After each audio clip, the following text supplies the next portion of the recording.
Hello, my name is Tim Schuster. I am a senior in Alpharetta High School, and this is the final exam for multicultural literature. Question 1. Playwright Tom Stoppard once asserted that if you carry your childhood with you, you never become older. This rings especially true in the novel The Kite Runner by Khalid Hosseini, which depicts Amir's quest for redemption for his actions as a child. The novel The Kite Runner is about atonement and reveals that it is impossible to move on from wild childhood until one attempts to find redemption. The beginning of the novel portrays Amir as an adult, walking in a park in California, although it has been a very long time since he had lived in Kabul. A short phone call from Rahim Khan is all that is needed to take him back. When Amir hears Rahim say that there is a way to be good again, he immediately knows what he is speaking of and agrees to fly to Afghanistan. However, before he tells the story of his visit to Afghanistan as an adult, he recalls the story of his childhood. Although he had a fairly easy childhood, he knows that he had wronged someone deeply, his servant and loyal friend, Hassan. Amir first recalls what it was like living with Baba. He was this magnificent, incredible figure that Amir often had a hard time believing was his father. However, this overt masculinity of his father often left him feeling unworthy and unloved, as most of his interests surrounded literature and not sports or fighting like the other boys in the neighborhood. Hassan, his servant, however, received a lot more attention and praise from Baba. As a result of this, Amir often resented Hassan, although Hassan had done nothing wrong. This resentment manifested itself in many ways.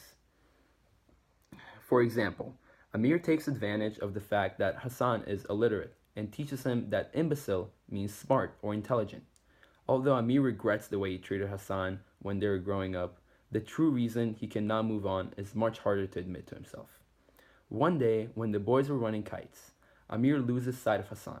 At first, he's more concerned with winning the competition than about the whereabouts of Hassan. He believes that winning the competition will cause Baba to pay more attention to him. Once he finishes the tournament, he goes to search for Hassan and finds him. Hassan is being raped by a few kids from the neighborhood under the leadership of Asaf. While Amir has the ability to defuse the situation, he chooses cowardice. In fact, he prides himself on being a coward and runs away, leaving Hassan vulnerable to whatever the boys want to do. At first, Amir thinks he had made the right decision in running away and finds various methods to justify it. However, the guilt soon overcomes him, and he is unable to look at Hassan. As a result of the guilt, his interactions with Hassan become scarier to almost non-existent. When Amir's birthday comes, he can no longer take the guilt. He takes some of his presents that he received and puts them under Hassan's pillow, making it appear as if Hassan had stolen them. Because of the shame and embarrassment, Ali, Hassan's father, decides that he and Hassan must leave the mansion and search for a new place to live. When they say their goodbyes, Amir feels extremely guilty. He debates whether or not he should tell Baba the truth, but once again chooses cowardice. Because of his actions as a child, Amir cannot move on to being an adult.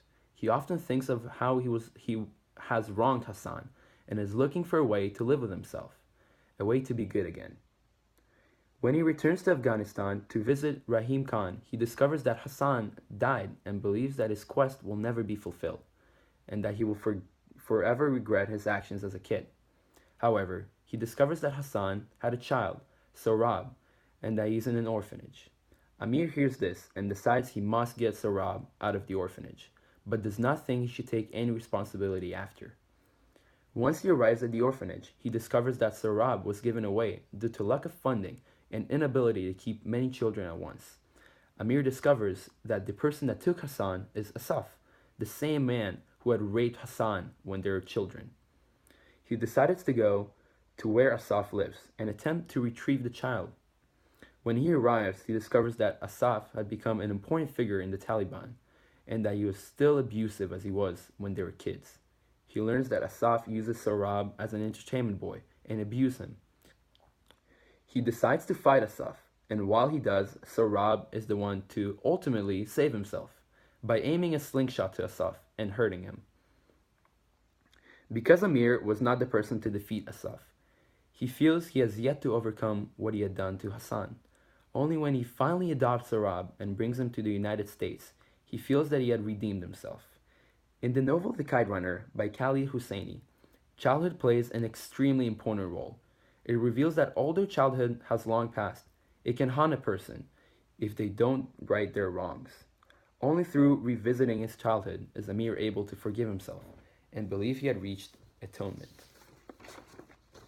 Question 2. In an extremely powerful essay about the dangers of a single story, author Chimamanda Adichie wrote that the consequences of the single story is that it robs people of dignity. It makes our recognition of our equal humanity difficult, and it emphasizes that we are different rather than how we are similar. I agree that it is extremely valuable to learn the stories of others and not classify them according to a single story or stereotype. This semester, I learned to look at the world from multiple perspectives. Through the writings of many authors, I was able to read different experiences and lives. I learned of the African American experience through Ernest Gaines' A Lesson Before Dying, the Afghan American experience through The Kite Runner by Khalid Hosseini, the Chinese American experience through Emmy Tan's The Joy Luck Club, and a perspective on England from an autistic boy. Seeing the world from these different perspectives allowed me to discover things about other people as well as myself. I learned that as a white male in the United States of America, I experienced many privileges that others do not have, and that I am shaped from this. The reading from multiple different perspectives show me that each experience is unique, and it taught me that no one should be judged for the way they are without knowing their full story.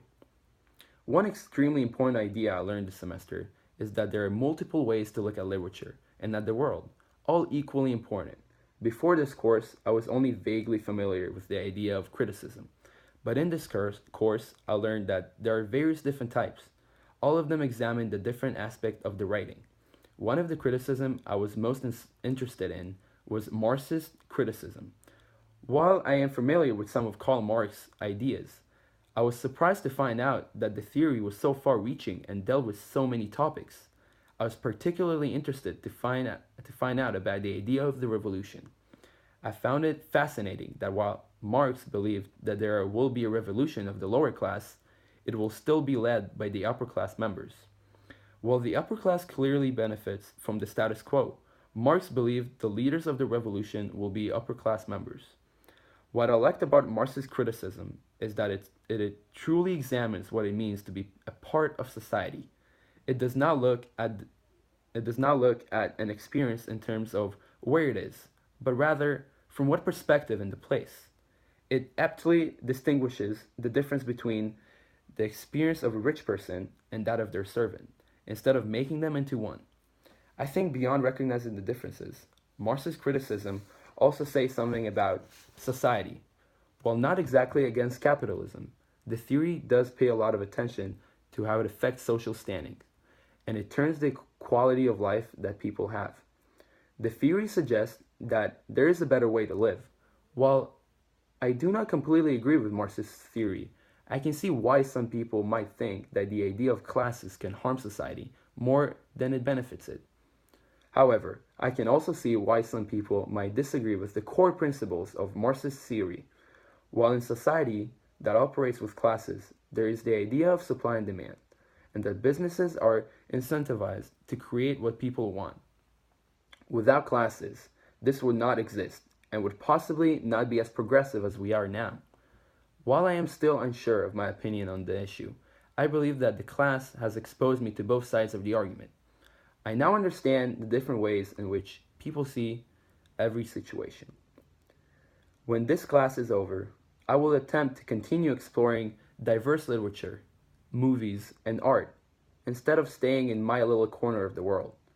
I will try to be more humble and recognize that people have different backgrounds and that these backgrounds should be explored instead of judged. Thank you, Mrs. Van Wagner, for a great semester. I feel that I learned a lot.